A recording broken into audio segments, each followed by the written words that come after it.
Judgement में क्या legally incorrect है और क्यों इस जजमेंट को हमें क्रिटिसाइज़ करना, और क्यों मुझे लगता है कि ये जजमेंट 1 मिनट में सुप्रीम कोर्ट में स्टे हो जाएगा। कि हम किसी भी रिलीजियस बिलीफ को हम लोग रिस्ट्रिक्ट नहीं कर सकते, क्योंकि हिंदुस्तान में, हमारे कंट्री में जो रिलीजन का एस्पेक्ट है, हमारी जिंदगी के हर एक एस्पेक्ट को रिलीजन कवर करता है, और वो पैदा होने से लेके मौत तक हमें उसको कवर करता है। ये मुस्लिम लड़कियों की एक मॉडर्न एजुकेशन हासिल करने का केस था, जहां पर वो सिर्फ एक एक्सेप्शन पूछ रहे थे कि भाई as a women, as a girl, it is my right to know, it is my right to decide what is good for me, for my dignity, for my chastity, for my morality. उस बात के ऊपर ये discussion था, पर court ने क्या किया, पूरी चीजों को अलग एंगल में लेकर गए, डिफरेंट तरीके से पेश किया, और एक ऐसा इलीगल ऑर्डर, मैं इलीगल इसलिए बोल रहा हूं क्योंकि कोर्ट इसमें डिसाइड ही नहीं कर सकता जब तक कि सुप्रीम कोर्ट में सबरीमाला केस का डिसाइड नहीं हो सकता। अस्सलाम वालेकुम, मैं एडवोकेट ताहिर। आप लोगों के बीच में थोड़ा लेट आने की वजह क्या है कि मैं जब ये जजमेंट आया मुजराब हिजाब केस का 15 मार्च को, उसके बाद मैं थोड़े शॉक में था और मैं बहुत सारी दूसरी चीज़ों में बिज़ी था और सुप्रीम कोर्ट के केस की तैयारी भी कर रहा था। मगर मैंने देखा कि जो हालात हो रहे हैं और लोग कुछ जजमेंट क्रिटिसाइज़ कर रहे हैं, और एक जो मीडिया है, गोदी मीडिया ख़ास तौर पे, वो बोल रहा है कि भाई इसको क्रिटिसाइज़ नहीं करना चाहिए जजमेंट को, और इसको आप किस बेसिस में कर रहे हैं। ये 3 बेंच की जजमेंट है, जिसमें एक मुस्लिम जज भी थी, और उन्होंने सारे चीज़ों को सोच के समझ के क्या किया है कि एक ऑर्डर पास किया है, और ये ऑर्डर काफ़ी हद तक ठीक है क्योंकि इसने सारी चीज़ों को डिस्कस किया। आपने जो आर्गूमेंट बोले थे ये ठीक है। तो मैं आप लोगों के बीच में बताना चाहता हूँ कि इस जजमेंट में क्या लीगली इनकरेक्ट है और क्यों इस जजमेंट को हमें क्रिटिसाइज़ करना, और क्यों मुझे लगता है कि ये जजमेंट 1 मिनट में सुप्रीम कोर्ट में स्टे हो जाएगा। इसमें सबसे बड़ी वजह क्या है कि जो आपको जैसा कि मालूम है, सुप्रीम कोर्ट में जो एक बहुत फेमस केस सबरीमाला का केस है, जो इंडियन यंग लॉयर एसोसिएशन के नाम पर है वो केस, एक सबरीमाला केस है जिसमें सुप्रीम कोर्ट ने रिव्यू पिटिशन एक्सेप्ट कर लिया है, और उसमें स्पेसिफिकली 7 क्वेश्चन फ्रेम किए हैं। उन 7 क्वेश्चनों में जो 4 सबसे बड़े, टोटल 8 क्वेश्चन फ्रेम किए हैं, उनमें जो 2 स्ट्राइकिंग क्वेश्चंस हैं जो कि बहुत इंपॉर्टेंट हैं, जो सुप्रीम कोर्ट ने फ्रेम किए। उनमें से क्वेश्चन नंबर 4 है, जिसमें बताया गया है कि what is the scope and extent of judicial review with regard to religious practice as referred in article 25 of constitution of India. इसका मतलब क्या है कि जुडिशियल पावर कितने एक्सटेंट तक और उसका क्या स्कोप है, ये डिसाइड करने के लिए कि आर्टिकल 25 जो रिलीजियस राइट है वो डिसाइड करने के लिए कितने हद तक जुडिशियल पावर इस्तेमाल हो सकती है। और ये दूसरा क्वेश्चन रिलेवेंट क्वेश्चन है, जो कि क्वेश्चन नंबर 5 है, what is the scope and ambit of right of freedom of religion under article 25 constitution of India. यानी कि आर्टिकल 25 का क्या स्कोप और एम्बिट है राइट ऑफ रिलीजन का आर्टिकल 25 में। तो ये 2 जो क्वेश्चन इंपॉर्टेंट क्वेश्चन हैं, ये क्वेश्चन सिर्फ हमने सबरीमाला केस सुना, इसके अलावा भी और जो 3 केसेस हैं जो कि बहुत इंपॉर्टेंट हैं, सिमिलर लाइन में हैं, उन केसेस को भी पेंडिंग इस सबरीमाला के साथ मर्ज कर दिया है, और उसमें भी एक एसेंशियल रिलीजियस प्रैक्टिस का क्वेश्चन उठे हैं। उनमें से एक मुस्लिम औरतों का मस्जिद में प्रवेश के लिए एक है, वो एक केस है। दूसरा सर्कमसिशन का जो इशू बोरी मुस्लिम औरतों के बीच में, वो उसके बारे में वो केस है। तीसरा क्या है, जो चौथा जो लास्ट के जजमेंट है, पारसी वुमेन्स का जो मैरिज, उनके जब किसी भी intercaste marriage, inter religion marriage हो जाती है, तो according to Parsi culture they are bar from Parsi religion. तो ये 4 केसेस में ये पर्टिकुलर रिलीजियस प्रैक्टिस के बारे में एक डिस्प्यूट है, और उसी को सुप्रीम कोर्ट में इन सारे केसेस को मर्ज करके सुप्रीम कोर्ट में ये वैलिड क्वेश्चंस पेंडिंग है। जब ऐसी हालत में जब कोई वैलिड क्वेश्चन सुप्रीम कोर्ट में लार्जर 7 जज बेंच के पास पेंडिंग है, तो कोई दूसरा कोर्ट, सुप्रीम कोर्ट ही या इंडिया का कोई दूसरा कोर्ट, एसेंशियल रिलीजियस प्रैक्टिस के बारे में कोई ओपिनियन दे सकता है या नहीं। तो मेरी जो अंडरस्टैंडिंग है, जो लीगल जो जुडिशियल डिसिप्लिन बोलता है कि कोई भी कोर्ट उसके बारे में कोई ओपिनियन नहीं दे सकता। तो जो यहाँ पर high court, Karnataka high court ने जो क्वेश्चन फ्रेम किया, जो पहला क्वेश्चन फ्रेम किया था, whether wearing hijab headscarf is a part of essential religious practice in Islamic faith protected under article 25 of constitution of India. So ये जो पहला क्वेश्चन है, इसका आंसर ना ही वो लोग दे सकते हैं और ना ही इस तरह के क्वेश्चन को वो लोग कंसिडर कर सकते हैं। तो इसके लिए मुझे पूरी तरह से उम्मीद है कोई मेरी ये जजमेंट है, ये पूरे तरीके से इसको स्टॉप हो जाएगी। ये पहला चीज़ है। दूसरी चीज़, ऐसा नहीं है कि इनको ये मालूम नहीं था, ये चीज़ इनको आर्गूमेंट के दौरान सबरीमाला का जजमेंट पेंडिंग है रिव्यू में, ये भी उनको मालूम है। और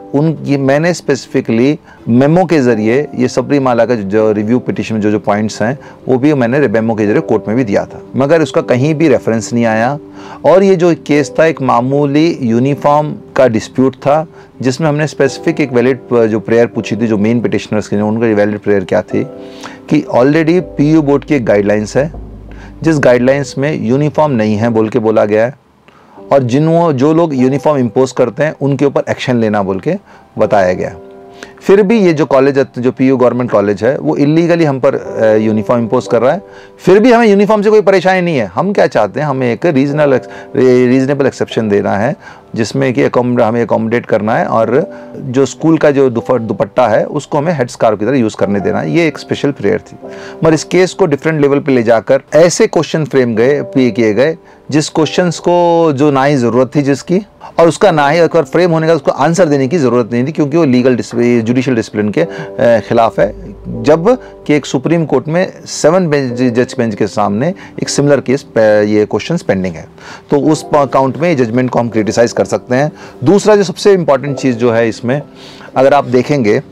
तो इन्होंने जो ये डिस्कशन के टाइम में वो किस हद तक चले गए हैं, और उन्होंने क्या किया है कि जैसे आपको मालूम है कि आर्गूमेंट के दौरान कुरान की कुछ हदीसें पेश की गई, और अब इन्होंने क्या किया, जो जजेस ने, उन्होंने पेज नंबर 62 में जाएंगे तो पेज नंबर 62 में स्पेसिफिक एक क्वेश्चन फ्रेम किया, पार्ट नंबर 9 डाल के, सेल नंबर 9 डाल के रोमन, जिसमें लिखा गया एज टू हिजाब बीइंग ए कुरानिक इंजंक्शन, यानी कि इस चैप्टर में इन्होंने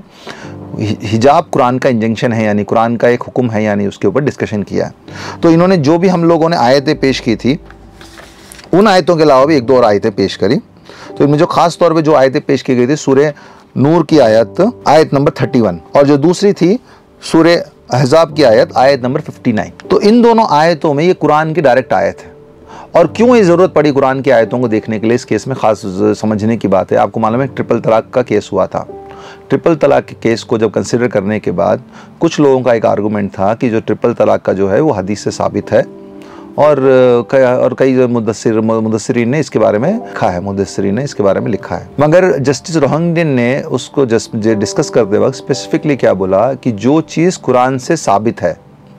सिर्फ जिसमें कुरान के अंदर जिसका हुक्म है, जो कुरान के अंदर पाई जाती है, वही इस्लाम की एक प्राइमरी सोर्स है, और वही इस्लाम में एक एसेंशियल प्रैक्टिस है, और जो चीज़ कुरान में नहीं है वो एसेंशियल प्रैक्टिस नहीं है। ये बाकायदा जस्टिस रोहिंग्टन ने सायरा बानो के जजमेंट, जो कि ट्रिपल तलाक से फेमस जजमेंट, उसमें लिखा गया था। अब चूंकि कोर्ट को जिम्मेदारी थी कि इसको उन्होंने बाईपास करना, क्योंकि एक सेटल प्रिंसिपल है कि सुप्रीम कोर्ट कोई भी जजमेंट को करना तो प्रेसिडेंट को आपने करना, तो उससे एक बेटर आर्गूमेंट आप अपने जजमेंट में पेश करना। तो कोर्ट के सामने क्वेश्चन क्या था कि अगर ये चीज़ हिजाब या हेड स्कार्फ पहनना कुरान से साबित हो, तभी ये क्या है, इस्लाम की एसेंशियल रिलीजियस प्रैक्टिस है, नहीं है तो नहीं है बोल के। तो हमने आर्गूमेंट के दौरान, जैसे मैंने बताया, 2 स्पेसिफिक सूरत हमने कुरान की बताया जिसमें डायरेक्ट हुक्म है कि ये औरतों को तुम्हें हिजाब पहनो, अपने बॉडी को कवर करो, अपने छातियों को कवर करो बोल के। अब ये आपको मालूम है कुरान की जो आयत है अल्लाह का हुक्म है, अल्लाह की वही है जो कि के नाजिल हुई है। अब देखिए जजेस ने इस वही को, कुरान के इंजंक्शन को, अल्लाह के हुक्म को कैसे डील किया है, जो कि एक बहुत ही अफसोस करने वाली बात है। आप अगर पेज नंबर 65 पढ़ेंगे, पेज नंबर 65 में उन्होंने क्या किया है, एक फुटनोट, जैसा कि जजमेंट में भी बताया गया है कि ये यूसुफ अली का जो ट्रांसलेशन है उसको ऑथेंटिक माना गया, उसी को हमने कंसीडर किया है। तो आपको ये मालूम है जब भी कोई पब्लिशर बुक लिखता है, वो ट्रांसलेशन के साथ साथ अपनी एक कमेंट्री भी लिखता है, एक एक्सप्लेनेशन लिखता है। ट्रांसलेशन का मतलब क्या होता है, जो वर्ड टू वर्ड ट्रांसलेशन, उसको बोलते हैं ट्रांसलेशन।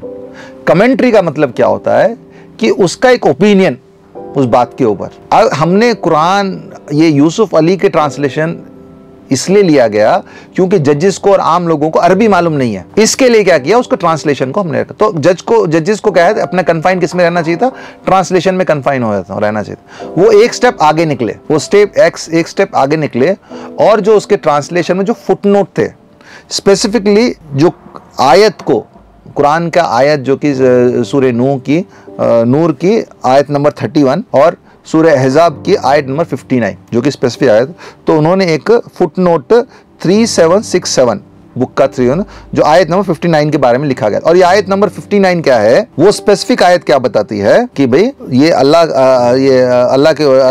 के रसूल को अल्लाह ताला बोल रहे हैं, खिताब करते हुए बोल रहे हैं कि अपनी बीवियों और बच्चियों को और बिलीविंग औरतों को आप बताओ, आप जब भी बाहर निकलो तो अपने जिस्म को एक आउटर गारमेंट से कवर कर लो जो कि आपके लिए कन्वीनियंट हो, ताकि तुम लोग मोलेस्ट ना हो। और अगर कोई ऐसा गलती से वो नहीं कवर कर पाता है, गलती से वो नहीं कवर करता है, तो अल्लाह उसको माफ कर देता है और वो बहुत मर्सीफुल है। ये आयत नंबर 59 में है। उसी का एक्सप्लेनेशन एक फुट नोट में लिखा है 3767। उस फुट नोट में लिखा हुआ है कि this rule is not absolute, यानी कि जो औरतें जो बाहर निकलती हैं उनको बाहर गारमेंट जो आउटर गारमेंट पहनने का हुक्म जो है वो एब्सोल्यूट नहीं है, एब्सोल्यूट नहीं है। अगर वो कभी गलती से भूल गए, कोई गलती हो गई, तो अल्लाह उसको माफ करने वाला है। किसका ये कमेंट, ये जिस पब्लिशर ने बुक लिखी है उस जो राइटर बुक का, उसका ये कमेंट है। जबकि अल्लाह का हुक्म क्या है कि तुम्हें पहनो, करो, और तुमसे गलती से कुछ हो जाए तो अल्लाह माफ करने वाला है बोल के ये है। और वहीं पर अगर हम लोग आयत नंबर 31 जो कि स्पेसिफिक पॉइंट के ऊपर है, उसमें बकायदा लिखा गया है कि say to believing women that they should lower their gaze and guard their modesty and they should not display their beauty and ornaments except with their most ordinary appearance thereof, and they should draw their veil over their bosom and not display their beauty except to their husband, their father। फिर उनके बाद जो दूसरे जो लोग उनके महरम है उनके बारे में डिक्लेयर। तो ये आयत जो है मेरे हिसाब से डायरेक्ट अल्लाह का हुक्म है, जहां पे अल्लाह ताला डायरेक्ट औरतों को हुक्म दे रहा है, मुसलमान औरतों को, जिसमें सारी बिलीविंग वुमेन है कि तुम्हें अपने जिस्म को ढकना है, और कैसे ढकना है, किस हालात में ढकना है, किन से ढकना है बोल के पूरा डायरेक्ट। इसके बारे में कोई इन्होंने का वो नहीं है, मगर उन्होंने जो एक फुट नोट सूरह अहज़ाब की 59 आयत है, उस फुट नोट को लेके अल्लाह के हुक्म को उन्होंने एक गोया के ऐसे पेश किया कि ये अल्लाह का हुक्म नहीं है ये, और ये औरतों पर मैंडेटरी नहीं है। तो इस पॉइंट्स के ऊपर सबसे ज्यादा जरूरी है इस जजमेंट्स को हम सिर्फ आम मुसलमान ने, जो हमारे रिलीजियस लीडर्स हैं, वो लोग इस जजमेंट को कंडेम करना, क्योंकि इस जजमेंट में अल्लाह के हुक्म को डायरेक्ट किस तरीके से किससे कंपेयर किया गया है, एक फुट नोट से कंपेयर किया है। और आप सभी जानते हैं जो कुरान की आयतें हैं उस हुक्म की क्या वैल्यू है। ये एक हुई। दूसरी जो सबसे इंपॉर्टेंट जो बात है और जो सरप्राइज करने वाली बात है, आप अगर पेज नंबर 53 में देखेंगे, उसमें 7th चैप्टर उन्होंने जो बनाया है, as to protection of essential religious practice and the test of it ascertainment, यानी कि कौन सा क्या प्रोटेक्शन के, कौन से रिलीजियस प्रैक्टिस को प्रोटेक्शन करने के लिए उसका किस तरीके से टेस्ट होना चाहिए बोल के ये चैप्टर बताता है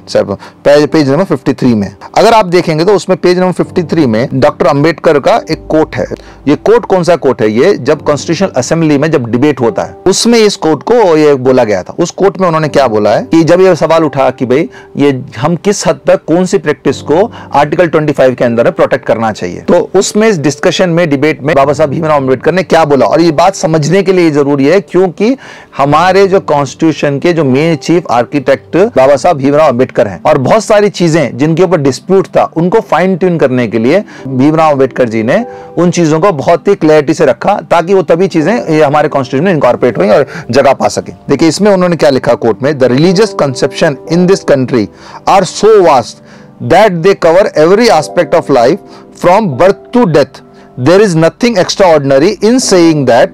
we ought to strive hereafter to limit the definition of religion in such a manner that we shall not extend it beyond beliefs and such rituals as may be connected with ceremonial which are essential religious। यानी कि उन्होंने क्या बोलने का है कि हम किसी भी रिलीजियस बिलीफ को हम लोग रिस्ट्रिक्ट नहीं कर सकते, क्योंकि हिंदुस्तान में, हमारे कंट्री में जो रिलीजन का एस्पेक्ट है, हमारी जिंदगी के हर एक एस्पेक्ट को रिलीजन कवर करता है, और वो पैदा होने से लेके मौत तक हमें उसको कवर करता है। और हम इसको नहीं बोल सकते कि भाई इस चीज को रिलीजन एसेंशियल है या इस चीज को एसेंशियल नहीं है। ये कॉन्स्टिट्यूशनल डिबेट असेंबली में, कॉन्स्टिट्यूशनल असेंबली के डिबेट में ये बोला गया था। तो जजेस ने इस बात को कोट तो किया, पर इस बात के ऊपर रिलाई नहीं किया। वो किस बात के ऊपर रिलाई किया, पेज नंबर 123 में लास्ट पैरे में डॉक्टर भीमराव अंबेडकर की एक बुक है, बुक के बारे में, उस बुक का नाम क्या है, पाकिस्तान और द पार्टीशन ऑफ इंडिया। वो बुक लिखी गई थी 1947 में। कॉन्स्टिट्यूशनल असेंबली का डिबेट कब हुआ था, 1948-49 में हुआ था, जब कॉन्स्टिट्यूशन बन रहा था। ये 1945 में बुक लिखी गई। उस बुक में चैप्टर 10 में पार्ट 1 में सोशल स्टैग्नेशन बोल के एक चैप्टर था। तो उसमें क्या लिखा गया कि जो मुस्लिम औरतें हैं वो हमेशा क्या करते हैं, अपने जो फैमिली घर के जो मेल मेंबर होते हैं वो लोग उनको देखते हैं, और हमेशा वो लोग बुरके में रहते हैं। बुरके में रहने की वजह से उन लोगों को अंदर बहुत सारी बुराइयां, यार बुराइयां मतलब तो बहुत समाजें पीछे रह जाती हैं, और वो लोग ओपन आके मिल नहीं पाती, और ये सारी प्रॉब्लम जो है ये हमारे बुरके की वजह से होता है। ठीक है, तो ये था 1945 का उस टाइम की एक सोशल प्रैक्टिस के बारे में, जिसमें मुस्लिम औरतों को पर्दे के नाम पर पीछे रखा जाता था। उस बारे में बुक में ही ऑब्जर्वेशन थी। ठीक है, अब उस ऑब्जेक्शन को छोड़ के ऑब्जर्वेशन को छोड़ के उन्होंने क्या लिया, उस पॉइंट को जहां पे हिजाब का कहीं जिक्र नहीं है, क्या लिखा है, पेज नंबर 24 में लिखा है, what the chief architect of our constitution observed more than half a century ago that the purdah practice equally applies to wearing of hijab. जबकि उस बुक में कहीं ना हिजाब के बारे में डिस्कशन भी नहीं है, कहीं कुछ भी नहीं है। ये सिर्फ और सिर्फ एक पूरे तौर पे बुरके का जो कवर, बुरका पूरा बॉडी को करता है, उसके बारे में इसमें डिस्कशन है। और यहां पर जो एक केस था, ये मुस्लिम लड़कियों की एक मॉडर्न एजुकेशन हासिल करने का केस था, जहां पर वो सिर्फ एक एक्सेप्शन पूछ रहे थे कि भाई as a women, as a girl, it is my right to know, it is my right to decide what is good for me, for my dignity, for my chastity, for my morality. उस बात के ऊपर ये discussion था, मगर court ने क्या किया, पूरी चीजों को अलग एंगल में लेकर गए, डिफरेंट तरीके से पेश किया, और एक ऐसा इलीगल ऑर्डर, मैं इलीगल इसलिए बोल रहा हूं क्योंकि कोर्ट इसमें डिसाइड ही नहीं कर सकता जब तक कि सुप्रीम कोर्ट में सबरीमाला केस का डिसाइड नहीं हो सकता। और जो एक इशू एडमिनिस्ट्रेटिव लॉ का इशू था, उसको स्ट्रेच करके, उसको एक्सपेंड करके कॉन्स्टिट्यूशनल लॉ के पैरामीटर में लेकर आ गए, जहां की उन्होंने ऐसा एक इलीगल ऑर्डर पास किया। और मैं उम्मीद करता हूं ये जो ऑर्डर है सुप्रीम कोर्ट में सस्टेन नहीं होगा और बहुत जल्दी स्टे हो जाएगा, और इस ऑर्डर को हर एक हिंदुस्तानी इस ऑर्डर को कंडेम करना है, और कंडेम डेमोक्रेटिक वैल्यू में कंडेम करना है, और हमें किसी भी तरीके से जो हमारे मोरल वैल्यूज हैं उसको क्रॉस नहीं करना है,